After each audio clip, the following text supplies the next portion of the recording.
ambao tunamfundisha Mungu nini? Kazi. Mtu anaona Mungu hajaniumba vizuri, anaamua kujichora tatu, anaamua kuchora kwenye mkono wake.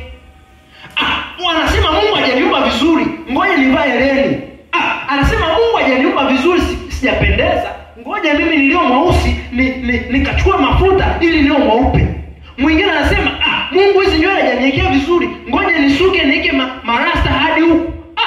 Neno la Mungu alijasema hivyo, kwa sababu Mungu mwenyewe amekuumba na kuweka hekalu takatifu ndani yake. Kwa nini sisi tunaenda kinyume na mapenzi ya Mungu? Tunaenda kinyume na maelekezo ya Mungu na neno la Mungu linavyosema. Na neno la Mungu linatuelekeza ya kwamba miili yetu ni hekalu la nani? La Roho Mtakatifu. Jioni ya leo Mungu anahitaji kukaa sehemu safi. Mungu anahitaji kukaa ndani ya hekalu safi.